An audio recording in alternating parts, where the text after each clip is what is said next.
branco armou sua tenda num descampado. Diante de um espelho, um homem passa uma base cremosa no rosto. Produtos de maquiagem, um chapéu coco preto e um nariz de palhaço estão espalhados sobre a penteadeira. Usando um vestido multicolorido, muitos anéis e pulseiras, Lola entra e deita na cama.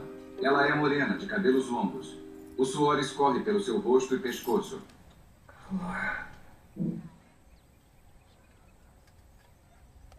Ela olha para o homem se maquiando.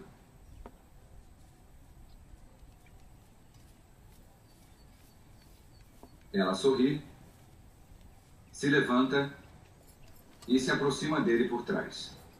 Você devia ter um ventilador. Lola sai. O homem continua se maquiando. A foto de um palhaço está presa no espelho. A imagem do homem aparece refletida no espelho. É Benjamin, o palhaço pangaré. Ele olha para fora e volta a se maquiar. Ele suspira. Parece triste.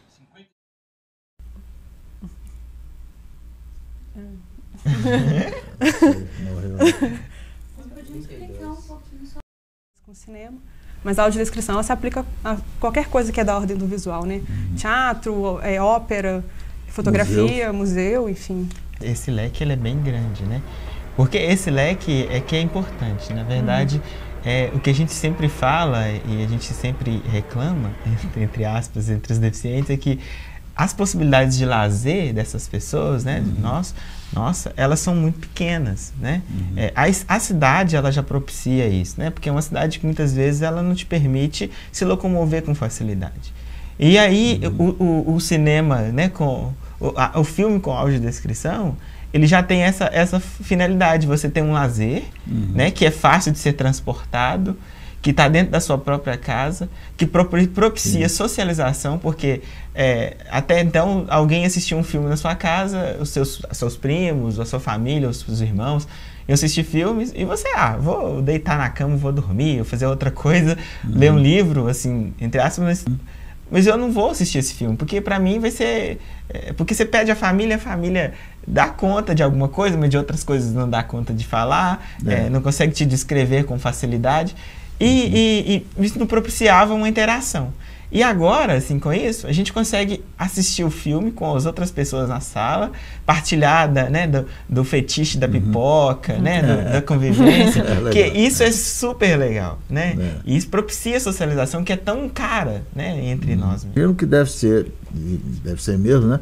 Você se expor a um determinado tipo de produto e o seu entendimento fica cheio de lacunas, né? Porque fica cheio de buraco lá, porque você não... As pessoas, mesmo as pessoas de boa vontade que vão tentar explicar para você o negócio, não tem aquele, né, a técnica e nem, às vezes, a paciência, às vezes se distrai porque está vendo a cena e vai te contar e esquece de contar o que está acontecendo, porque estava prestando atenção na cena, né?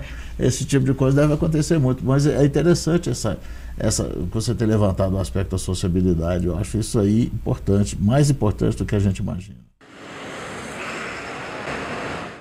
Calçada quebrada, sabe? É a coisa que dificulta muito. Às vezes a falta de piso tátil, sinais que não tem nenhum aviso sonoro, então a gente depende da audição dos carros, né? De interpretar os sons do carro. Às vezes a pessoa que está andando num lugar muito movimentado é atrapalhada pelo movimento das pessoas que às vezes não tem a consciência de ou sair, deixar o espaço, ou, sei lá, que às vezes a pessoa anda distraída na rua, né? Se está passando um cego ali, a pessoa vai trombar, não vai dar a atenção necessária. Mas é mesmo a questão de arrumar as calçadas, eu acho que é o principal, né? Que é ter o piso tátil para todos os lados. Degrau não chega a ser muito problema, é mais no caso de cadeirante, né? Porque a gente consegue detectar um degrau para cima ou para baixo, mas do jeito que as calçadas são bem quebradas, né? Atrapalha muito.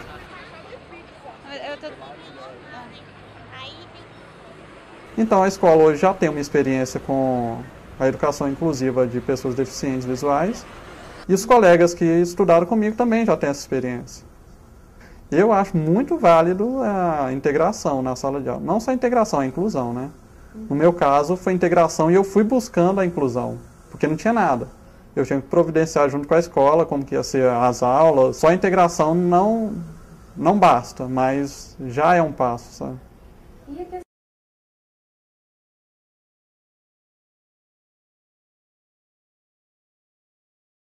Quando eu não consigo muito pensar em imagem só como sendo um negócio visual. Eu acho que nossa cabeça é muito mais flexível do que isso. Eu acho que a imagem visual, pelo contrário, depende do que está acontecendo na nossa cultura contemporânea. E a imagem visual é até um negócio meio ruim, sabe? Porque a imagem, quando ela aparece para as pessoas que veem, ela é muito autoritária e ela força as pessoas a verem a coisa de uma determinada forma, né? Eu não sei se você teve essa experiência na audiodescrição, mas quando no processo da própria pesquisa, né, que estava acontecendo, uma coisa que a gente estava pensando a gente tem que tentar dar para as pessoas que estão participando da pesquisa, não exatamente a nossa descrição do que seria a imagem que nós estamos vendo. Mas será que tem jeitos da gente descrever aquilo de forma que a pessoa que está ouvindo consiga ela mesma produzir uma imagem que seja dela? Está entendendo o que eu quero dizer? Assim, mudar o foco do produtor da coisa para o destinatário da coisa. O que você acha disso? Não, eu acho fundamental, né?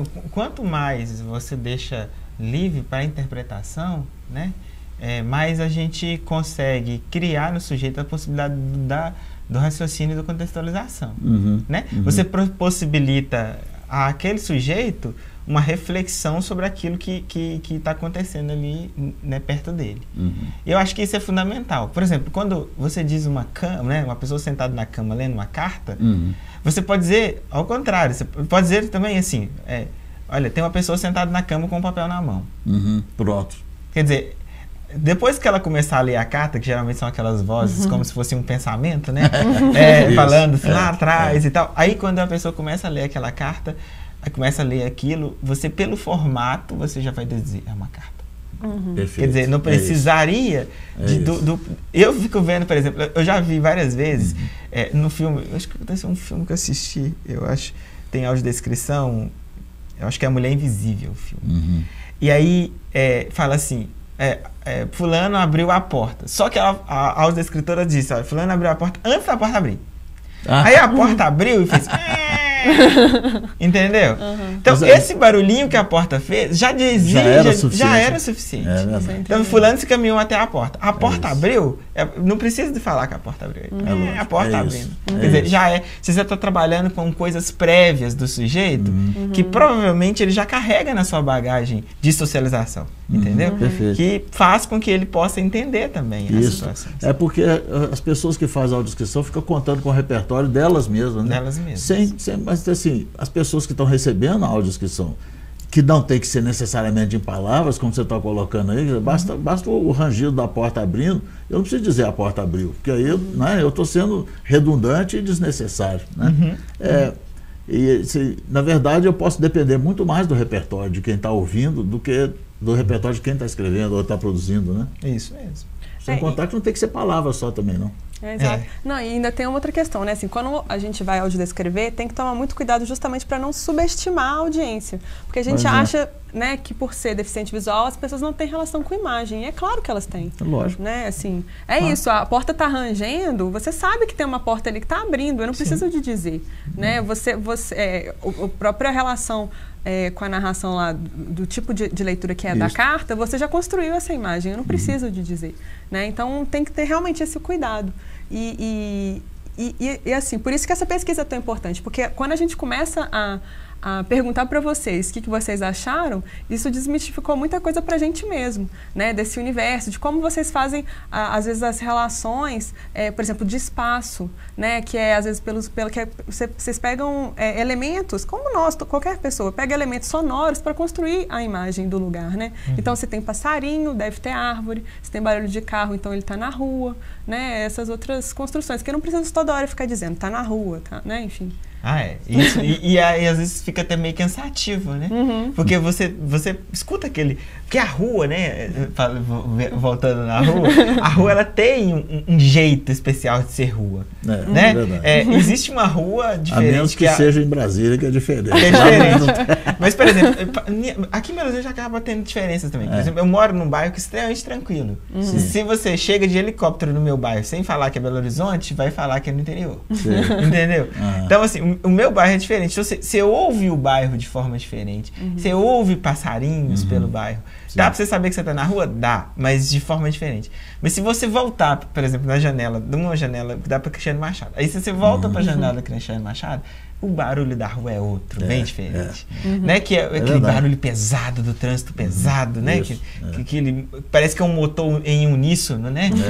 Parece que só tem um motor de carro na cidade inteira, mas são muitos, né? E aí a qualidade do motor é a qualidade do motor do ônibus. Do ônibus, geralmente. Então você fica pensando assim... não tem essa necessidade, sabe? Porque esse deficiente, ele também está andando pelas ruas. Ele sabe o que é uma rua. Ele sabe o que é.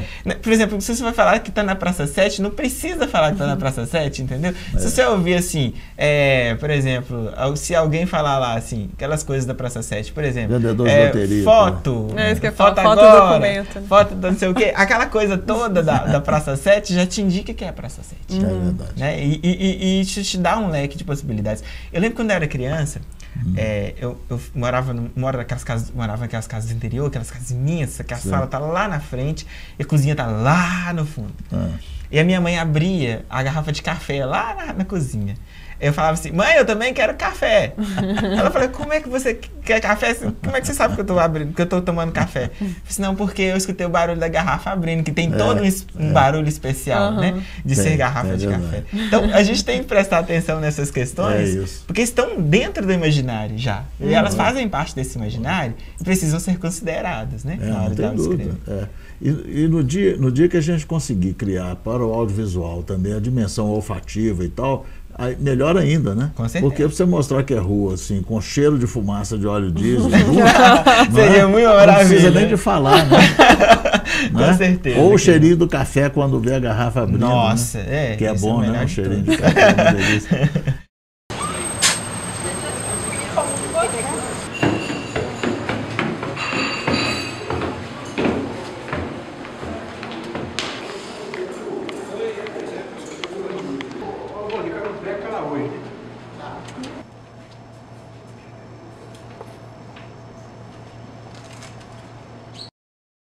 Som, teste.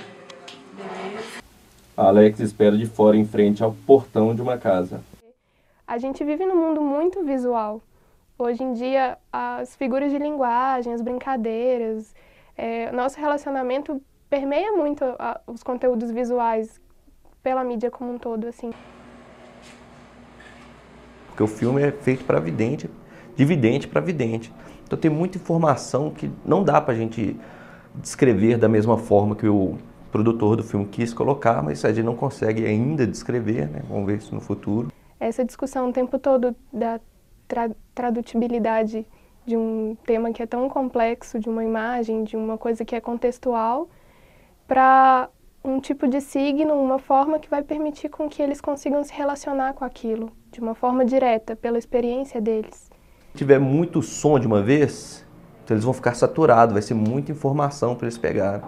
Então a gente tem que tomar muito cuidado com isso. Então, às vezes, uma informação que estava ali, mas que está tendo um pico de ruído, né? Está tendo muito som ali, então a gente pega aquela informação, joga um pouco mais para frente, aí tem que ir trabalhando. Essas coisas tem que ir bem dosando mesmo, é uma coisa bem lapidada. A descrição não é só para o deficiente visual, né? É uma pessoa idosa que tá, ou qualquer outra pessoa que está perdendo a acuidade visual, né? Alguém que está temporariamente com algum impedimento, não está nem podendo enxergar. Enfim, até tem algumas pesquisas que estão sendo feitas com pessoas que têm síndrome de Down ou mesmo autismo. Então, enfim, ela abarca um leque assim, de possibilidades de inclusão que vai muito além da gente ficar falando, isso é para o deficiente visual, né? Ela, na verdade, é para todos nós, e é exatamente isso que você está falando. É interessante que, antigamente, eu comecei a namorar e eu não levava minha namorada no cinema. Porque eu falava, pra que a gente vai ao cinema? Eu sou cego, ela também é cega. Pra que a gente vai ao cinema? Aí a gente chegou, aí depois do projeto, e ela também teve alguns contatos com a audiodescrição, a gente começou a pensar o seguinte, vamos ao cinema, né? Vamos pelo menos assim, vamos ficar com lacunas, não vamos entender tudo que está acontecendo, mas pelo menos a gente vai estar indo ao cinema, a gente vai estar tendo esse contato. Quem sabe, quando sair com a audiodescrição, a gente reassiste o filme e a gente consegue entender melhor o filme, né? Completamente. Então, a gente começou essa relação. E também tem uma outra questão que é muito legal. Essa linguagem, sabe, do cinema, que é muito visual, né? O zoom, o aproximar, o enquadrar. Para o deficiente visual, isso é muito difícil de entender, né? Essa coisa de você gerar uma ação aqui que vai gerar uma outra reação que pode gerar uma outra reação. Né? Isso para o deficiente visual é muito, muito difícil, porque o nosso modo de ver é contato com os outros sentidos, que muitas vezes vê particionado. Ele não consegue ver no todo. Ele vê as partes. E o diálogo nem sempre dá conta. E nem sempre dá conta. Inclusive, uma outra. E tem outra vantagem também, que está me ocorrendo aqui agora. Porque tem essa dimensão, né, vamos chamar de dimensão inclusiva. Eu não sei se é tão inclusiva assim, não do ponto de vista tradicional da inclusão, mas é uma dimensão de dar acesso às pessoas, né? Tem essa dimensão da acessibilidade que aumenta e você conseguir partilhar de um certo produto que é formatado para videntes, né? E esse produto, por outro lado, o fato de as pessoas saberem que existe audiodescrição também é uma pedagogia social também, sabe? Eu acho que funciona como ensinar para as outras pessoas que existe esse tipo de técnica e as pessoas, então, poderem admitir essa dimensão de acesso fora da sua experiência tradicional. Você está entendendo o que eu estou dizendo? Entendi. Sim, a sociedade, de maneira geral, não sabe a quantidade de informação que está embutida numa única cena, né?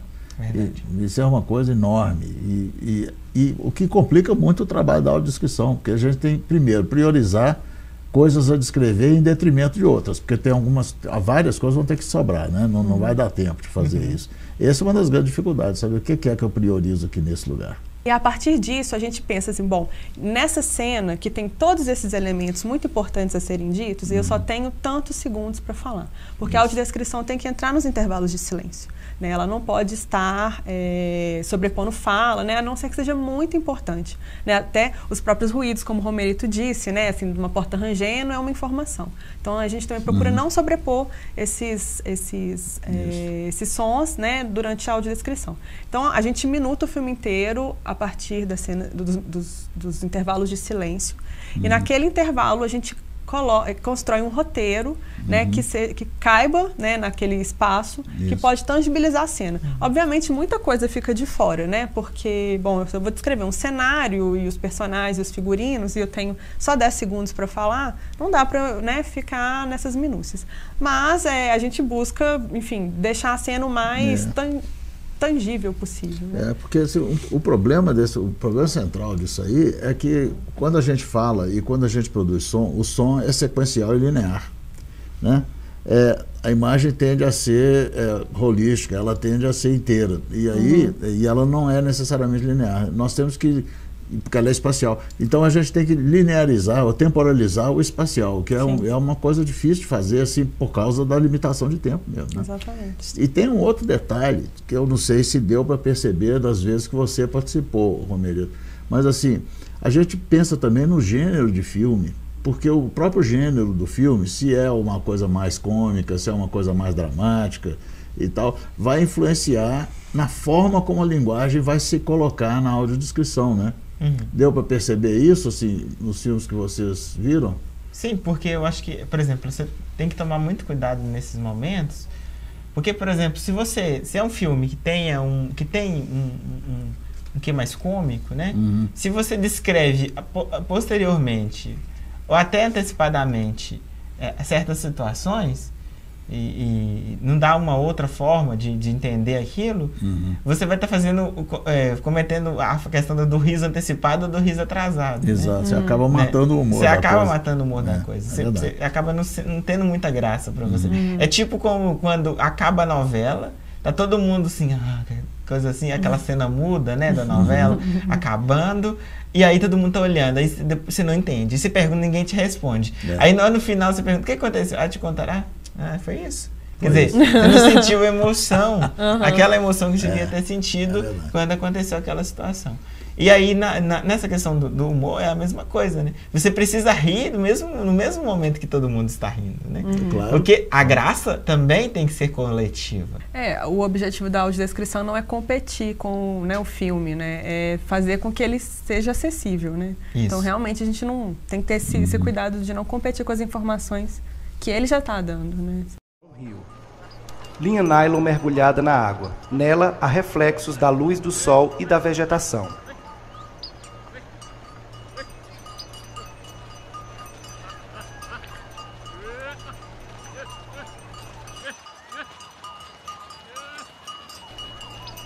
Um menino moreno de cabelos curtos, sem camisa e com água na cintura, segura uma vara. Ao fundo, na estrada, um homem de chapéu de couro tange bodes.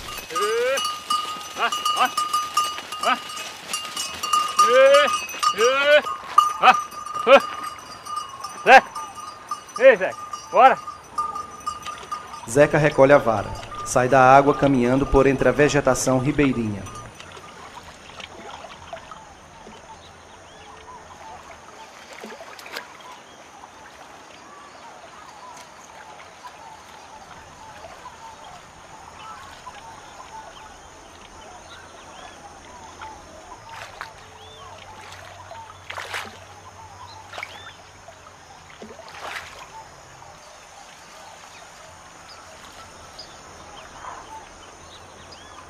Ele calça os chinelos na beira da estrada e sai correndo. Igual você disse, né? A questão da imagem, ela é muito séria, né?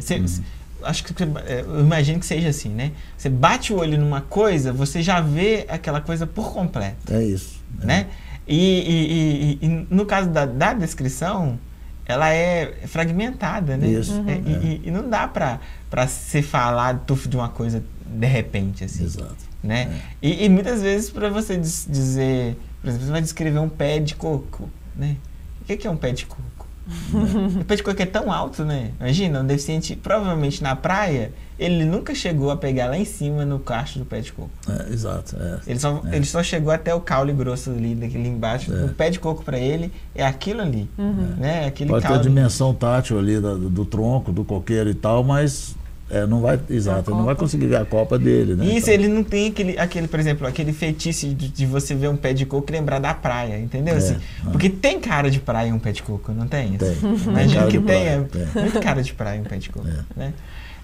Você pensa sempre em ambientes tropicais, quentes e agradáveis, e paradisíacos. Por isso que eu acho que essa questão, ela é importante, né? Porque você também, se pensar essa imagem particionada, e ao mesmo tempo ter que dá-la completamente para o sujeito, né? É um desafio muito grande. Eu imagino que seja. Sim, é uma dificuldade, mas é uma dificuldade que ao mesmo tempo nos motiva, né? Porque é exatamente isso aí que onde está a descoberta que a gente precisa fazer. Aí é que está o bacana da coisa toda, né? E além disso, Júlio, tem a questão seguinte, né? Muita gente me pergunta assim, então a audiodescrição é para o deficiente visual, né? E eu sempre falo que ela é para todo mundo. Primeiro porque a gente tem essa noção de cidadania mesmo, né? E a nossa concepção de deficiência aqui no projeto é essa mesmo de a deficiência não está nas pessoas, ela está na sociedade, né? Que não dá condições para a pessoa ter acesso aos produtos culturais, a informação que ela, como qualquer outro cidadão, tem direito.